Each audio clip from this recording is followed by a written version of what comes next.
नमस्कार हार्दिक भाव स्वागत जनाऊँ आम ओडिया भाषा साहित्य को आज आलोच्य विषय हूँ +3 4th सेमिस्टर है +3 4th सेमिस्टर ओडिया ऑनर्स जो आम कोर 8 आलोचना करते कोर 8 यूनिट 3 रे चैप्टर 1 थी वीरराणी सुखदेई चैप्टर 2 रे अच्छी विरही कर्ण चैप्टर 3 रे रही प्रतिमा नायक जोटा कि आज आम आलोचना करवा आर यूनिट 3 रे दीटा चैप्टर जो रहा चैप्टर 1 और चैप्टर 2 टा जो बाकी रहा आर नेक्स्ट क्लास मु तुम मानकर क्लास करी आज आम देखा प्रतिमा नायक है चैप्टर 1 नोट मु कलेक्ट करी पारुनी तो आर नेक्स्ट क्लास मु तुम मानकर चैप्टर 1 चैप्टर 2 टा क्लास करदेवी आज आम देखिए प्रतिमा नायक कविता है सचिदानंद राउतराय जो प्रतिमा नायक कविता रही तार आज आम सिलेक्शन क्वेश्चन कौन रही सब देखा हाँ आउ गोटे कथा है जो मैंने भी आम टेलीग्राम चैनल जॉइन करना जाकि डिस्क्रिप्शन बॉक्स लिंक अच्छी जाकि जॉइन करूँ तो जो जो गुड़ाक मु क्लास कर यार सब पीडीएफ गुड़ा आम टेलीग्राम ग्रुप रे अवेलेबल अच्छी तो आउ जो मैंने भी जो मानक मनरे किसी डाउट अच्छी कि जोटा भी आपण मैंने बुझीपार ना ठीक से डाउट रे पड़ जाऊँ से भी मत कमेंट कर पचारि पारे नचेत टेलीग्राम रे मत पर्सनल मेसेज करके कि ग्रुप रे मेसेज करके भी पचारि पारे मुझे रिप्लाई देवी है तो जहाँ भी किसी डाउट रोचे मत पचारि पारे जेहेतु समय बहुत कम अच्छी ना नोटिस आसला मैंने प्राय पिलांकर तो 4th सेमिस्टर एग्जाम सरी जाइए सरी जाइए आउ किसी पिला बाकी अच्छी उत्कल यूनिवर्सिटी बाकी अच्छी हुए तो एबे तो खरा छुट्टी दिखाई खरा छुट्टी पर हुए तो पिलामानकर सेमिस्टर नोटिस आसी जाई पारे है तो एबे भी टाइम अच्छी तुम मैंने मन देके पाठ पढ़ आ जहाँ जहाँ भी क्वेश्चन थ्योरी क्लास कर सिलेक्शन क्वेश्चन मैं नहीं आसी से सब नोट कर रखु है आउ तुम मानकर जो क्लास कोर 9 जो क्लास करी है आउ 3टा 4टा चैप्टर थिला तापरे ये 4टा चैप्टर 4टा क्लास सर सारापर तुम मानकर कोर 9 टा सरीज है आर सब क्लास सरी सारापर सब क्लास सर सारापर तुम मानकर सिलेक्शन क्वेश्चन 1 मार्क क्वेश्चन सब नहीं आसी है बेसी डेरी न करी चलतु आरंभ करवा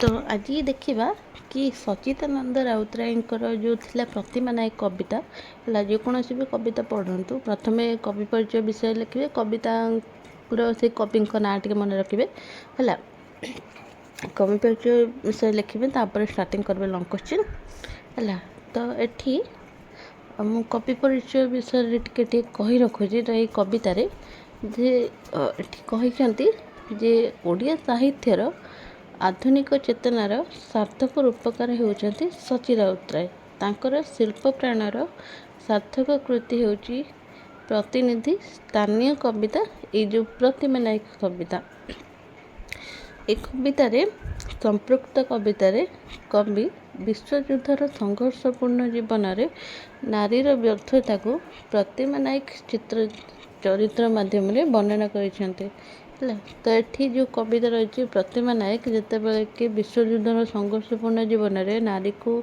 तार नारीर चरित्र माध्यम वर्णना कर प्रतिमा नायक रे तो से कि 1943 मसीहार भयावहता कवि प्रतिमा नायक कवितार चित्रित कर तो ये कवि कहते कवि कहते कवितार गोटे पंक्ति थिला जे कि 1943 पुणी चाटी नेला जहाँ किछि थिला बाकी सबू देखी शुणी तो आर मु परवर्ती कहि टिके मरे यहाँ से प्रतिमा नायक कवितार पंक्ति तो ये कवि यही कवितार यही घोषणार स्वर दिए कि सेतेबेले 20 शताब्दीर महाभागर संघटित द्वितीय विश्वयुद्धर परवर्ती समाज और अर्थनीति अवस्था संपर्क में कवि एठी प्रतिमा नायकर जो चरित्र 1943 କାଳରେ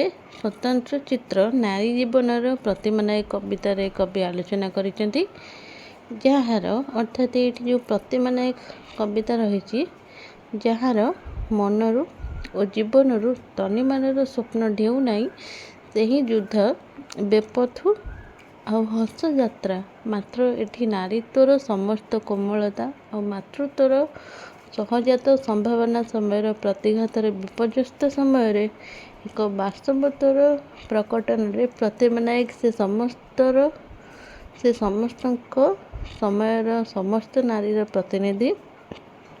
ତ ଏଠି ପ୍ରତିମା ନାୟକ କବିତାରେ ପ୍ରତିମା ନାୟକର ଜୀବନରୁ ଅବଲୁପ୍ତ ହୋଇଯାଇଛି। ନାରୀ ଜୀବନର ଯାବତୀୟ କୋମଳତା, ଯୌବନର ସକଳ ମାଦଳତା କବିତାରେ ପ୍ରତିମା ନାୟକ ଗୋଟିଏ ଖଣ୍ଡିତ ପରିବେଶରେ ଦେଖା ଦେଇଛି। ପ୍ରତିମା ନାୟକ ମଧ୍ୟଯୁଗୀୟ କୌଣସି ରୂପସୀ ନାୟିକା ନୁହେଁ, ମଧ୍ୟ କୌଣସି ସଂକ୍ଷିପ୍ତ ପରିଚୟ ନୁହେଁ।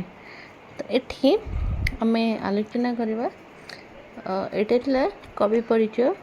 ତ କବିତାର ପୃଷ୍ଠଭୂମି ହେଲା, ଏତିକି ପ୍ରଥମେ ଲେଖିବେ, ତାପରେ ଆପଣ ଲେଖିବେ। ତ ଏଠି ପ୍ରଶ୍ନ କ'ଣ ଦେଲା ନା, ପ୍ରତିମା ନାୟକ କବିତାରୁ ନାରୀ ଜୀବନର ନୂତନ ମୂଲ୍ୟାଙ୍କନ ବୋଧ ପରିଚୟ ପ୍ରଦାନ କର।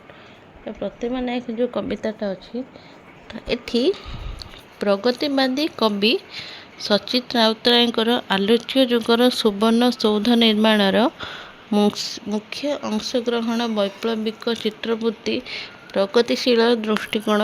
ପ୍ରଥମେ ଚିତ୍ରଗ୍ରୀବ ଉପନ୍ୟାସ 1963ରେ ତାଙ୍କର ଅଭିଯାନ କବିତାବଳୀରେ ପରିଲକ୍ଷିତ ହୁଏ। କିନ୍ତୁ ଏସବୁ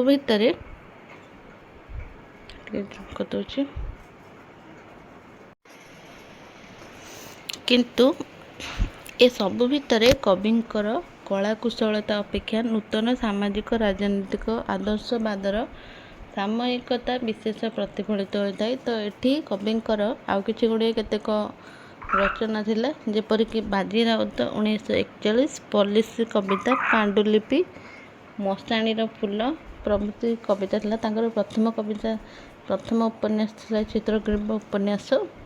ତ ଏଠି ପ୍ରତିମା ନାୟକ ସ୍ୱାଧୀନତା ପରବର୍ତ୍ତୀ ସମୟଠାରୁ ଅଦ୍ୟାପି ସୁଦ୍ଧା ତାଙ୍କର ପ୍ରଭାବଶାଳୀ କବିତା ହେଉଛି ସ୍ୱଗତ, ଅଭିଜ୍ଞାନ, ପାଥେୟ, ହସନ୍ତ, କବିତା 1962 ଆଉ କବିତା 1972 ହେଲା। ଏଇସବୁ କବିତା ତାଙ୍କର ଉଲ୍ଲେଖ୍ୟ ଯୁଗ। ତ ସାହିତ୍ୟର ବିଚାର ଓ ମୂଲ୍ୟବୋଧ ତାଙ୍କର ଏକ ଉଚ୍ଚକୋଟୀର ଆଲୋଚନା ଗ୍ରନ୍ଥ। ଆଧୁନିକ କବିତାର ବିଚାର ଆଲୋଚନାରେ ଏକ ସାର୍ଥକ ସଂଯୋଜନା। ତ ଏତିକି ଥିଲା କବି ପରିଚୟ। ତାପରେ ଆସିଲା କବିଙ୍କର ଯାଦୁକରୀ ଲେଖନୀ ସଂସ୍ପର୍ଶରେ। ଢେଙ୍କାନାଳରେ ଗୋଟିଏ ଅଜ୍ଞାତ ନାଉରିଆ ବାଳକ ଅତ୍ୟାଚାର, ଶୋଷଣ ଓ ନିଷ୍ପେଷିତ ପ୍ରପୀଡ଼ିତ ସମାଜର ଯଥାର୍ଥ ପ୍ରତିନିଧିତ୍ୱ କରିବାର ସମର୍ପଣ ହୋଇଛି। ତ ଏଠି ଯେଉଁ ତାଙ୍କର ବାଜି ରାଉତ କବିତା ଥିଲା, ସଚ୍ଚିଦାନନ୍ଦଙ୍କର କବି ଚେତନା ଏକ ସୁଦୃଢ଼ ବ୍ୟକ୍ତି ସ୍ୱତନ୍ତ୍ର ପ୍ରତିଷ୍ଠା କରିଥିଲା।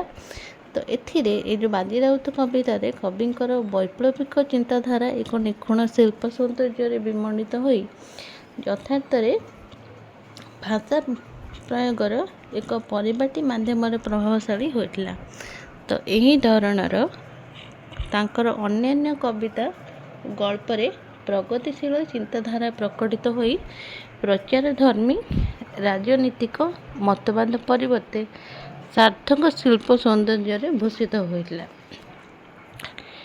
ତାପରେ ଆସିଲା ସଚ୍ଚିଦାନନ୍ଦ ରାଉତରାୟଙ୍କର ଯେଉଁ ପାଣ୍ଡୁଲିପି କବିତା ଥିଲା, ଏଇ ଯୁଗରେ ଉଲ୍ଲେଖ୍ୟ ଯୁଗ କବିତା ସଂକଳନ। ଏଥିରେ ତାଙ୍କର ବହୁତ ରୋମାଣ୍ଟିକ କବିତା ବା କାବ୍ୟଧାରା ରହିଛି।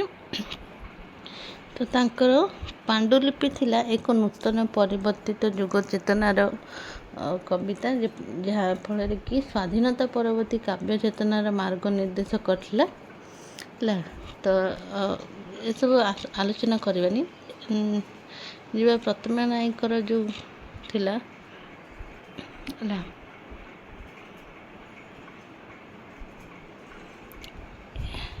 है। तो ये आसला तो यू स्टार्टिंग ये नोट करेंगे आधुनिक चेतनार प्रवर्तक भली कवि समाज और समयर परिवर्तित पृष्ठभूमि रे प्रतिमा नायक को छिड़ा कराइछन्ति। जेपरिक एठी प्रतिमा आधुनिक नारी सत्तार प्रतीक। ये प्रतिमा नायक होती नारी सत्तार प्रतीक। पारंपरिक मूल्यबोध ताठारे देखा जाए ना। सरला दास, उपेन्द्र भंज, राधानाथ राय, मायाधर मानसिंह तथा सबुज कवि काव्य नायिका परी प्रतिमा नाना अलंकार मंडित नुहे। वेशभूषार सजबाजर सज्जित नुहे। से चंद्रमुखी नुहे किंबा अनित्य सुंदरी नुहे, बरं ता मधुरता नाई। जीवनर स्वप्नालोक और व्यर्थतार अंधार भितर आधुनिक मनीष भली प्रतिमा नायक बंची रहिबार सालिस करा जायछि। तो एठी कवि जेतेबेले हैला तांको सहित प्रथमे प्रतिमा नायक कवितार जेतेबेले कवि से प्रतिमा नायक को कवि बहुत दिन पर भेटिले।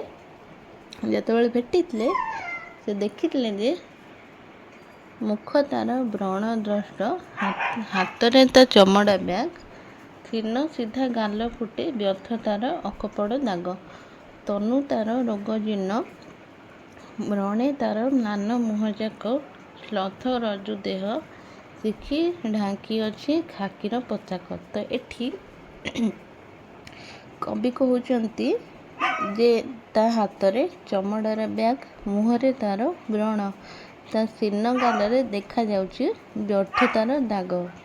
है कवि को पुणी तार कहते पुणी तार कही रखुच्छे मुख तार व्रण दृष्ट, हाथ तार चमेड़ा बैग, शिष्ट मदा गाले फुटे व्यर्थ तार अपकट दाग। तो सही प्रतिमा नायक को आज कवि आज विभिन्न यौवन कही भेटिंट। जेपरिक जापानी कागज फूल माली जमी रहा भली देह तार भरी रही बयसर धूली, देह तार श्लेथ बयस प्रतिमा नायकर बांचत्य नाई। जेपरिक युद्ध परवर्ती विश्व प्रतिमार समस्त स्वप्न संभावना को जेपरिक जी लगाई जाति नहीं गला। समयर घूर्ण बल प्रतिमा नायकर जीवन घटिला घोर विपर्यस्त है। आसला प्रतिमा नायक शरीर समयर दंताघात चिन्ह स्पष्ट, मुख तार व्रण द्रष्ट, गंड तार शीर्ण सीधा, मुखमंडल सहजे फुटी दिसे तार व्यर्थ तार हताशार छवि है। तो ये प्रतिमा नायक बंची रही परिस्थिति आ परिवेश समय सहित लड़ुची। जेपरिक जीवन योद्धा से, तेणु कवि एठारे कहते जे जीवन युद्धर तो प्रतिमा को युद्धरे व्यवहृत खाकी परी एक सामरिक पिंधाई पोशाक पिंधाई। जेपरिक सारा विश्व पोशाक सहित से पोशाक सहित परिचित और जड़ित।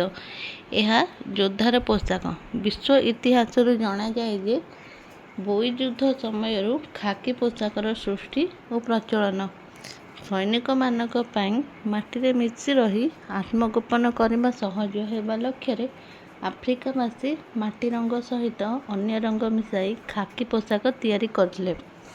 तो ये साधारणतः कवि यह पोशाकर रंग टिके मलिन करछंती जे युद्ध परवर्ती समय प्रतिमा ठारू चोराई नहीं जे जीवनर कोमल आवेग आ स्वप्नर पुलक। जीवन जंत्रणा से दग्ध अनुभव करी जेपरिक जापानी कागज फूल परी देहरे तार बयसर धूली, सुबासहीन जीवन तार यौवनर सौंदर्य आ प्रेमर स्वप्न छल छल उज्ज्वल आवेग ताठारे नाही। सबकिछि ता जीवन रे मलिन आ विवर्ण।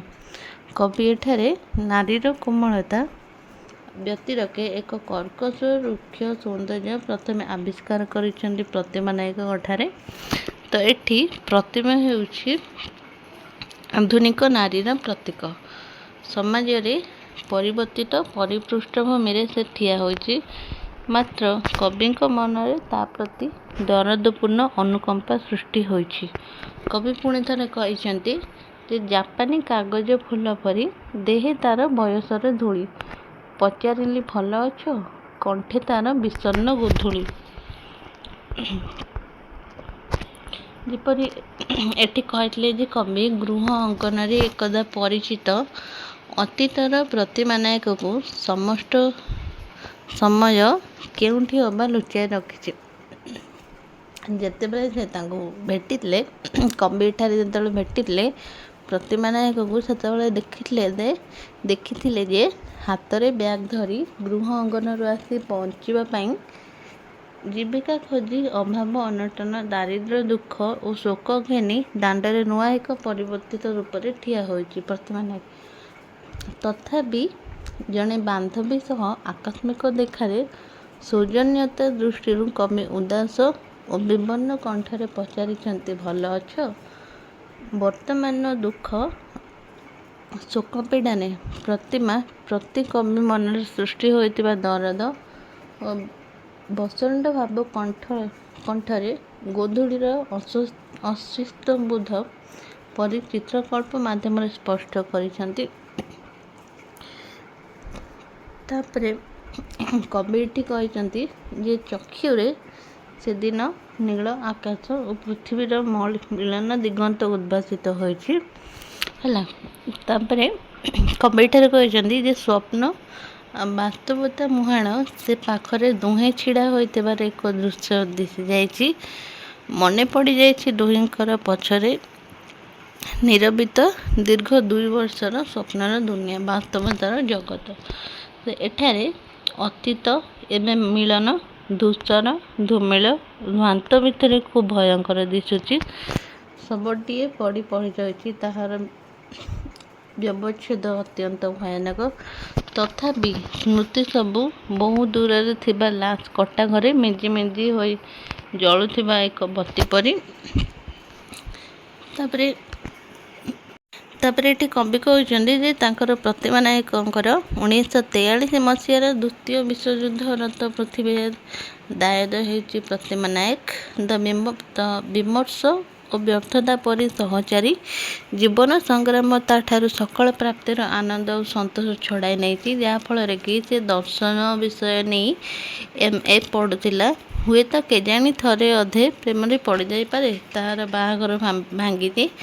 ବାପାଙ୍କର ଦେହାନ୍ତ, ଋଣଭାର, ଗୃହଭେଦ ଅର୍ଥାତ୍ ଯୌଥ ପରିବାରର ବିଭକ୍ତ ହୋଇଥିବାରୁ ପରିବାର ଆର୍ଥିକ ଦେଖାଦେଇଛି ହେଲା। ତ ଏଠି କବି କହିଥିଲେ ଯେ ଟିକେ ପିଲାମାନେ କବି ଏଠାରେ ପୁଣି ଥରେ କହିଛନ୍ତି ଯେ ଭାଜିଗଲା ବାହାଘର, ଦର୍ଶନରେ ପଢ଼ୁଥିଲା MA, କେଜାଣି ବା ପଡ଼ିଥିବ ଜୀବନରେ ଥରେ ଅଧେ ପ୍ରେମେ। ତ ଏଠି ପ୍ରତିମା ନାୟକ ପ୍ରତିକୂଳ ପରିସ୍ଥିତିର ସାମ୍ନା କରିଛି ଆଉ ତାଙ୍କର ପିତୃବିୟୋଗ, ଗୃହଭେଦ, ଋଣଭାରର ବୃଦ୍ଧି ଇତ୍ୟାଦି ପ୍ରତିମାର ଯାବତୀୟ ରଙ୍ଗୀନ ସ୍ୱପ୍ନକୁ ଧୂଳିସାତ୍ କରିଦେଇଛି। ପ୍ରତିମା ଯେତେବେଳେ ଦର୍ଶନ ଶାସ୍ତ୍ରରେ MA ପଢ଼ିସାରି ଆଉ ଅଧିକ ଶିକ୍ଷା କରିବାରୁ ସେ ବଞ୍ଚିତ ହୋଇଛି। ତ ସେଇ ସମୟରେ ଅଭାବ ଅନଟନ ମଧ୍ୟମରେ ତାର ଆବଶ୍ୟକ ପଡ଼ିଛି ଜୀବିକାଟିଏ ସନ୍ଧାନ। ତ ସେଇ ସବୁ ଜୀବନର ବାସ୍ତବତାକୁ ସାମ୍ନା କରିବାକୁ ପଡ଼ିଛି ଏଠି ପ୍ରତିମା ନାୟକଙ୍କୁ। ତେଣୁ ସେ ବାଧ୍ୟ ହୋଇ ମେୟରରେ ଚାକିରି କରିଛି। ପ୍ରତିମା ଏଠି ଏବେ ବାଧ୍ୟ ହୋଇ ଯୋଗାଣ ବିଭାଗରେ ଚାକିରି ପାଇଥିଲା। ତ ଜୀବନର ଘୋର ବିପର୍ଯ୍ୟସ୍ତ ମଧ୍ୟରେ ତ ପ୍ରତିମା ଏଠି ତାଙ୍କର ଓଠରେ ଦେଖାଦେଇଛି ସଦା ହସ।